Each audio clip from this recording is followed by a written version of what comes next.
Bismillahirrahmanirrahim. Assalamu alaikum. Myself Isha Tariq Bhatti, MPhil Pharmaceutics from Punjab University, and I'm working as a lecturer in Faculty of Pharmacy, HVD University. So this is my fifth lecture of biopharmaceutics and pharmacokinetics, and the topic of today's discussion is protein binding, its types, and factor affecting protein binding. So first of all, we will see what are the learning outcomes of this lecture. So dear students, by the end of this lecture, you will be able to understand what is protein binding, what are the types of protein binding, then irreversible protein binding, then reversible protein binding, then plasma proteins available for binding, then factors affecting protein binding.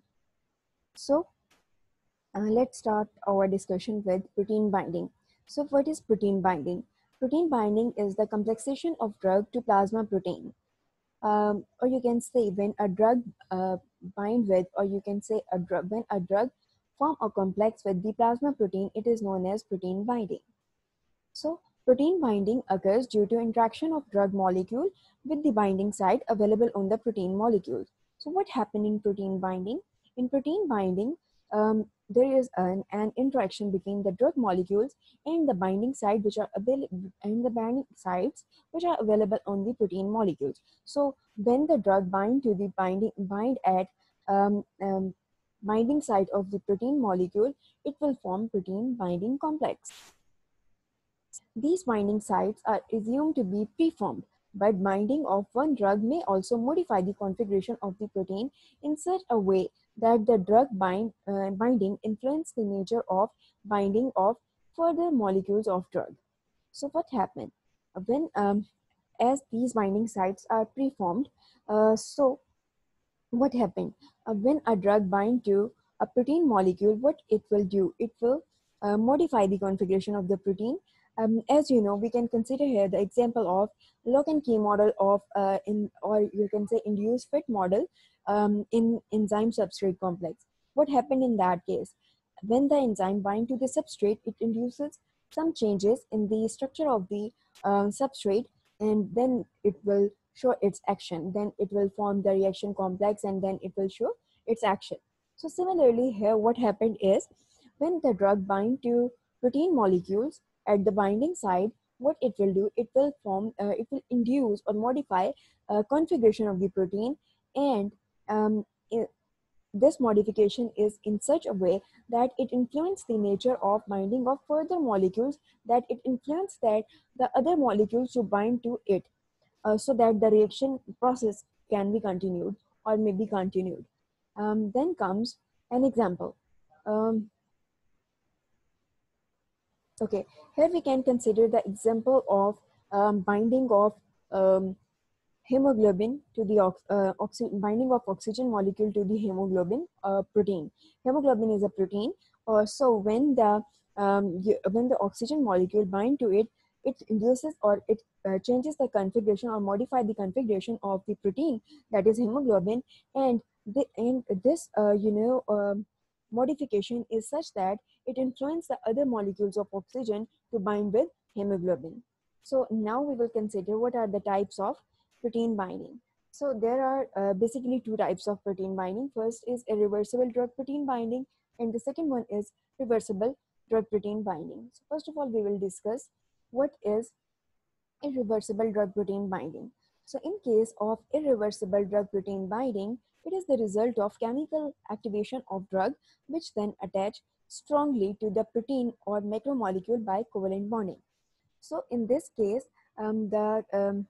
this is the result of chemical activation of drug which is attached to protein or macromolecule by covalent bond. As covalent bond is the stronger bond, so it is not easier for any other reactant to break that bond. So what happened is that the complex that is formed is very strong and it is very difficult to break it. Then what happened? It accounts for certain type of drug toxicity that may occur over the long period of time, as in case of chemical carcinogenesis, or within relatively short time period, as in case of drugs that form reactive intermediate. So what happened in this case, when the drug bind irreversibly to the macromolecules or the protein molecules, what they will do, they will stay in the body for the longer period of time as they are protein bound.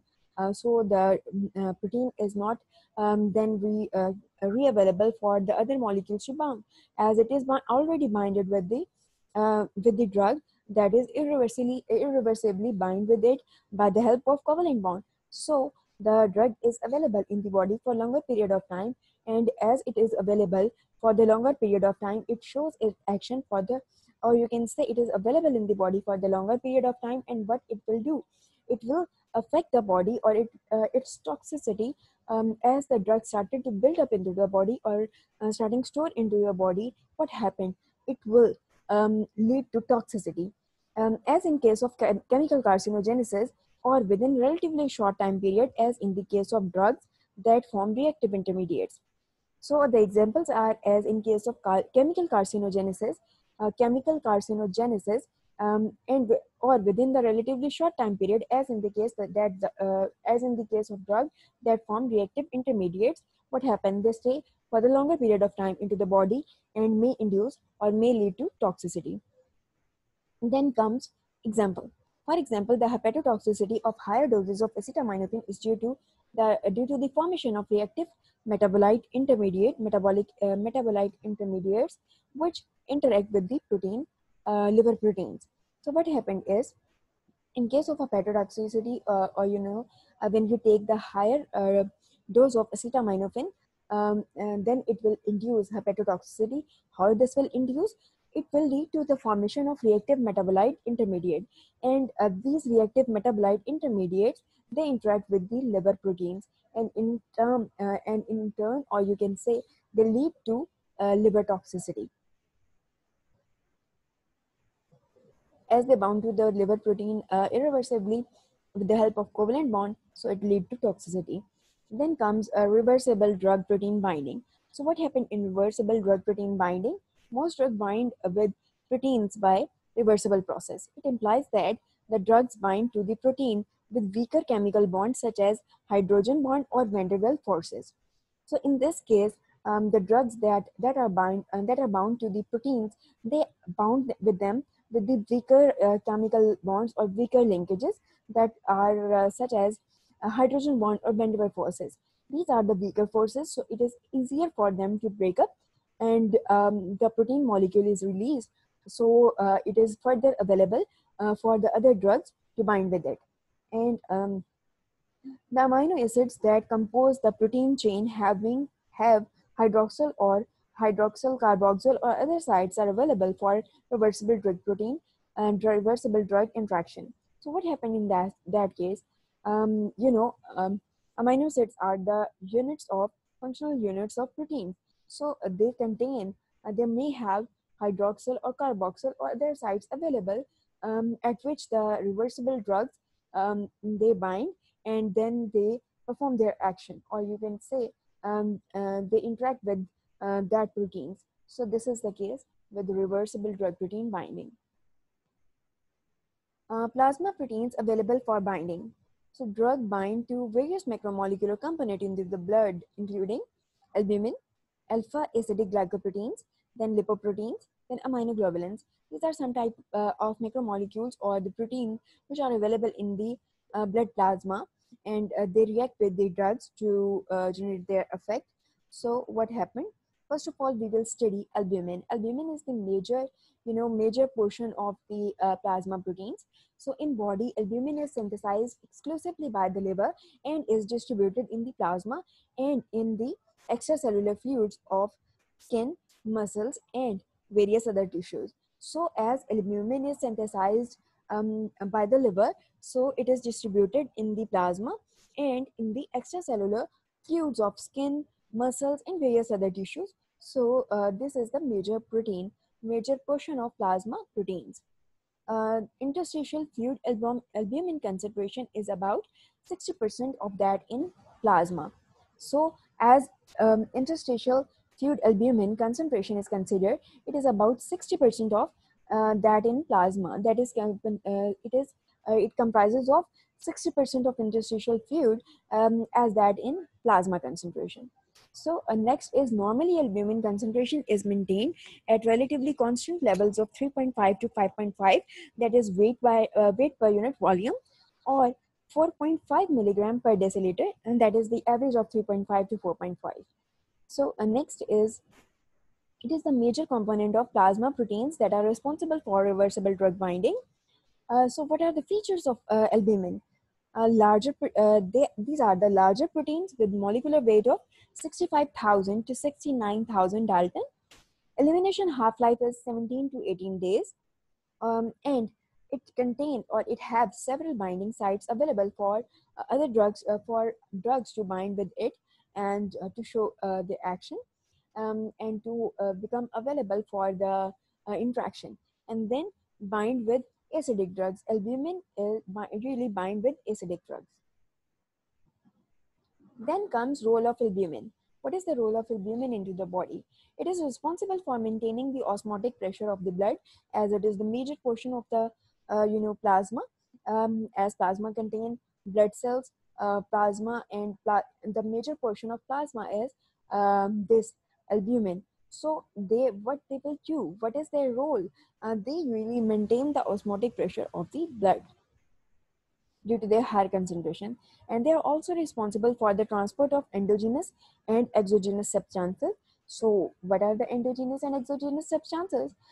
As a transport protein for endogenous substances, albumin complexes with free fatty acids, bilirubin, various hormones such as cortisol, aldosterone, and thyroxine, tryptophan, and other compounds.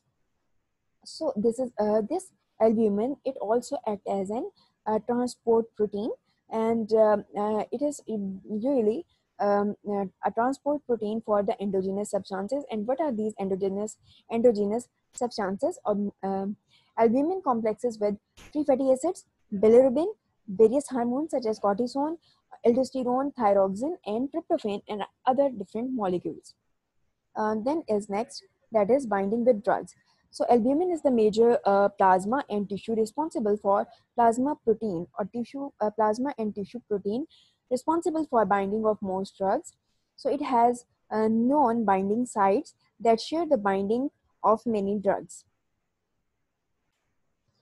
Okay. So albumin is the major plasma and tissue protein responsible for the binding of most of the drugs, and it has two non-binding sites that share the binding of many drugs.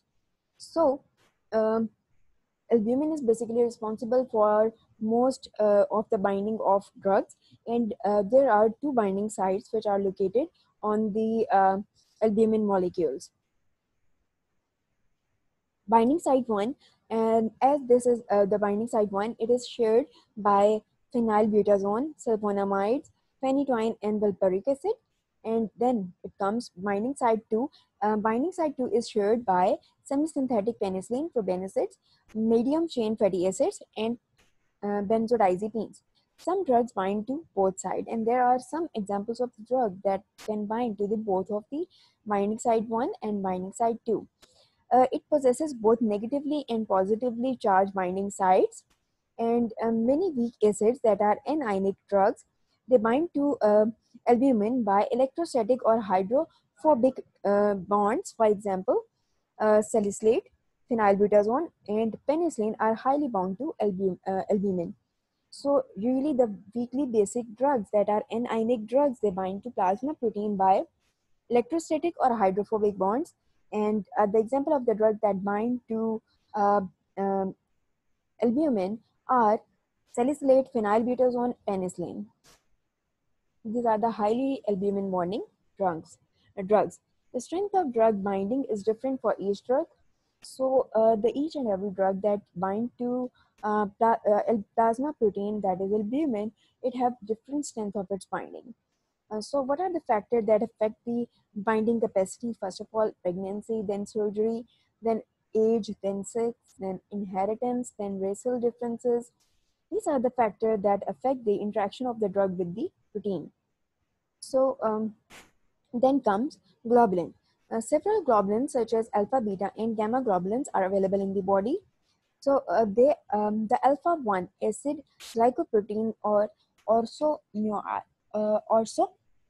muoid has molecular weight of about 44,000 Dalton. The plasma concentration of it is low, that is 0.4 to 1%, and bind primarily with basic or cationic drugs such as propranolol, imipramine, and lidocaine. As it has low concentration, the basic agent which or the drug which bind to it primarily with this plasma protein is basic drugs or cationic drugs, and the example of such drugs are propranolol, imipramine, and lidocaine. Globulin must be responsible for the transport of certain endogenous substances, and what are these types of substances and which are endogenous substances? These are corticosteroids that bind to globulin, and it helps in the transport of this endogenous substance. And then comes these globulins have the low capacity but high affinity for the binding of these endogenous substances. As as these proteins are available in the very less quantity, that is 0.1 to 0.4% only, 0.4 to 1% only. So the drug that bind to this protein will be, they have less capacity, or less binding sites will be available for the drugs to bind at globulin, to bind with globulin protein. But its affinity toward the endogenous substances is very high.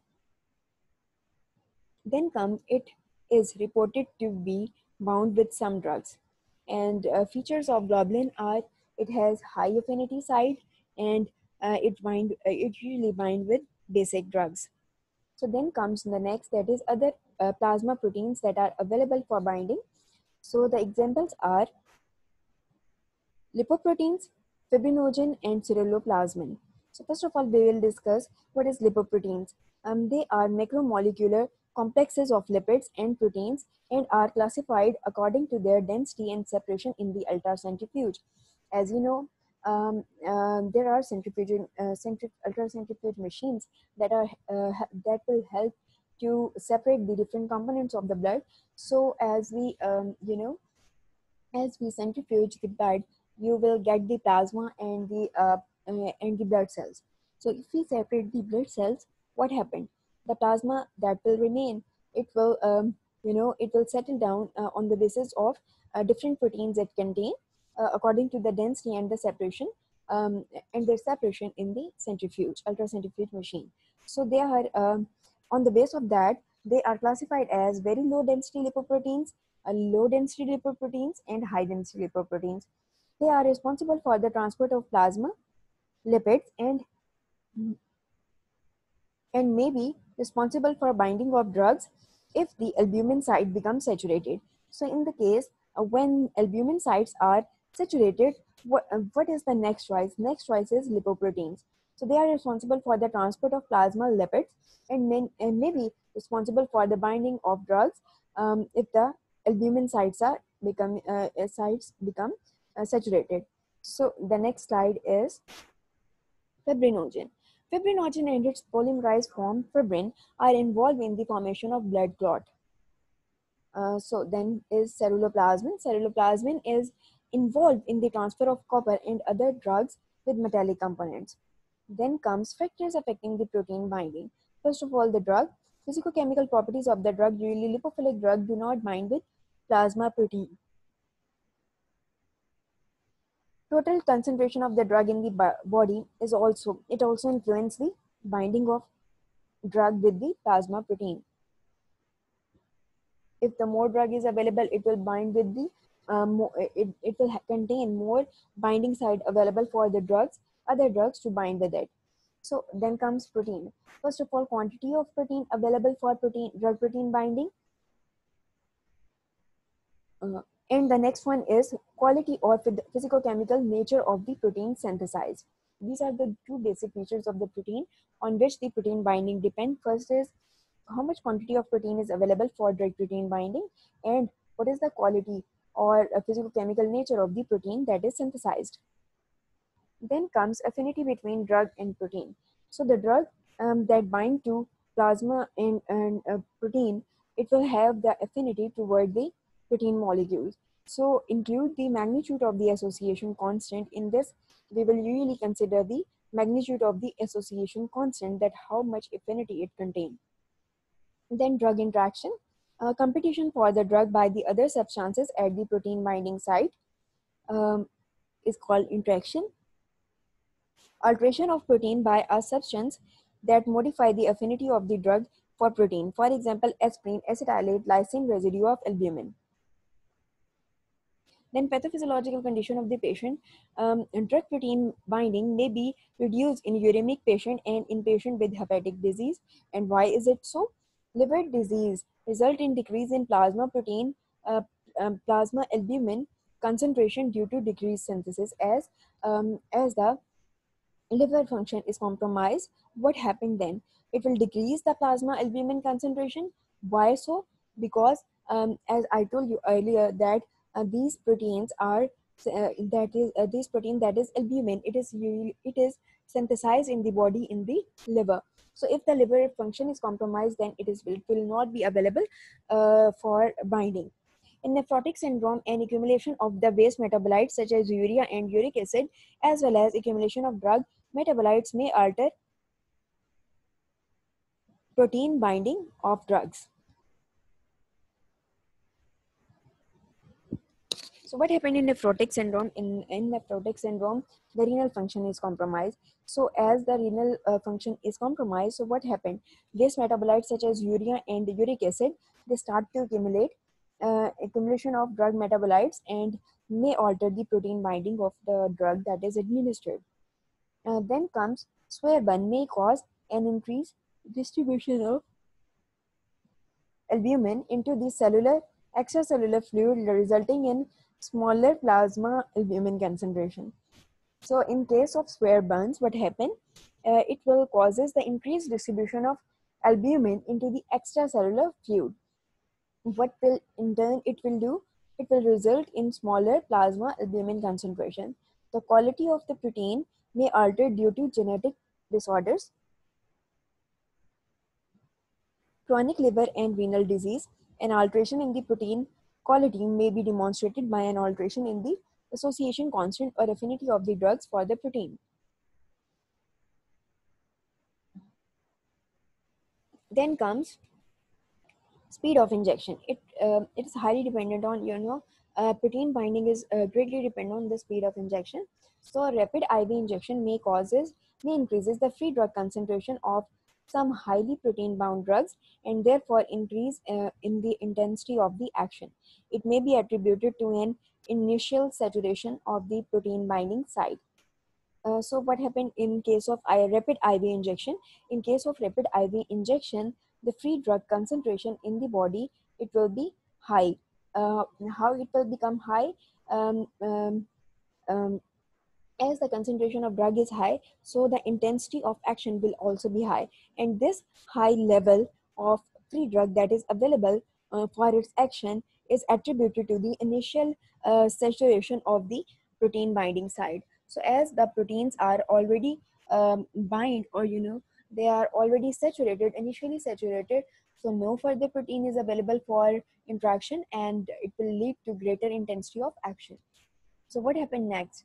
A dramatic increase in hypotensive effect has been reported after diazoxide injection rapidly in 10 seconds versus a slow injection of 100 seconds.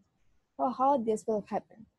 In contrast, when diazoxide is injected more slowly over 100 seconds, free diazoxide serum level is low due to binding and drug distribution. In case of slow administration,